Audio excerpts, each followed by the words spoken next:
This project wasn't about money, it wasn't about awards, neither was it about recognition. But somehow, it led to all three. In this video, I'm going to be talking about how I created this Dragonbane diorama and how it eventually got acquired by Verco's Vault. And I'll talk about why I never chase money through my hobbies, but if you do it for the love of the craft, but it may just come to you. Let's go back to the beginning a little bit, shall we?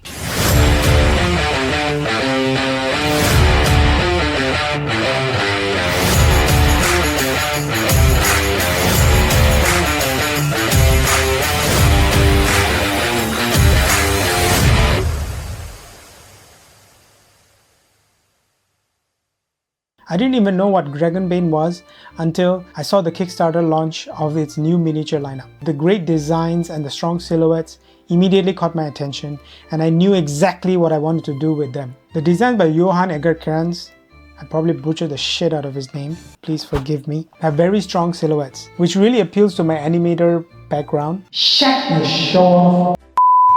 Yes, I was an animator at one point in life. They were sculpted greatly by Pablo Navarro.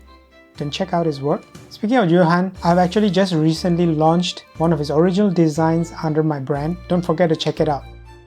I started out by designing a composition that would work best for these 4 characters. I chose these 4 characters because I felt the designs were interesting enough and they appealed to me, and I knew what I wanted to do with the color scheme for each of these characters. But as usual, I gathered a lot of reference before I even got to painting it. So after I 3D printed the base, I went on to take photos of the diorama in different lighting setups, and I came up with 2 iterations that you see here and eventually chose the one that you see on screen. I wanted to evoke the narrative of a scene of a band of heroes coming out of a dungeon as the sun rose from one side of the scene and the other side being more of a cooler color on the opposing side to complement the warm colors on the left.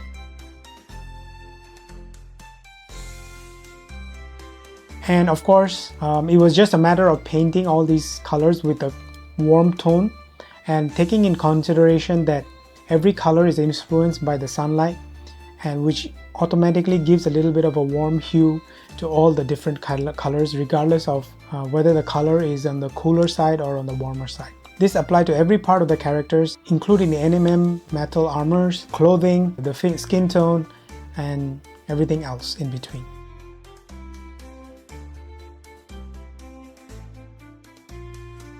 For the dwarf, I wanted to give him a more reddish beard, which would bring some focus into the character as he's closer towards the viewer. But of course, the main highlight was the hero character standing in the center, while the mage and the archer and the beast on top were more secondary.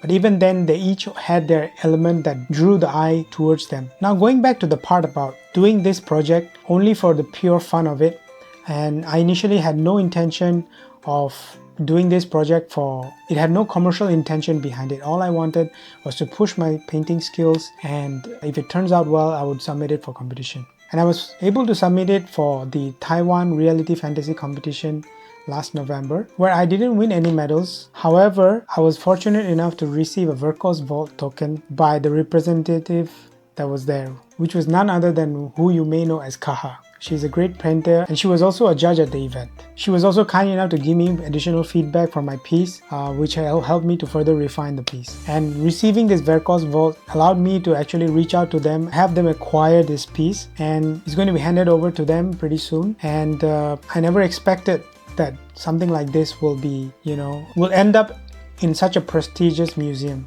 at Las Vegas.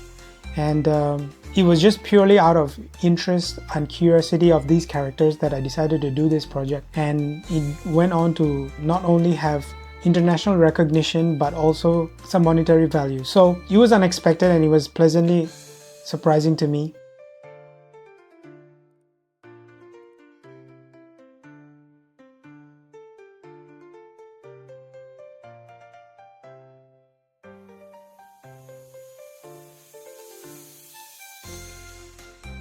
And that goes back to my point that if you're in this hobby and you're enjoying it, don't always look to monetize it, because it's not necessarily that it will be something that you will enjoy doing if once it's monetized. But if you do it out of your heart, and every artists and painter I've interviewed and spoken to, they all say the same thing, is that they are getting commissions, they are getting paid to do what they love, but they never started out to be such. And the moment you chase the money, your love for the craft may diminish. And the more important thing is that your love for the craft never diminishes, and that should be your top priority. The moment you do the work for the love of it, the money will come. It may not be a lot, but it will come, because you will get the recognition and people will appreciate your work for what it is. But don't fret that you're not getting paid for what you love, because at the end of the day, you're doing it for love, not for money. It all sounds a bit cliche, but trust me, I've done it for over 15 years and I know that it's not always fruitful. Of course, there are people who enjoy it and who are getting paid to,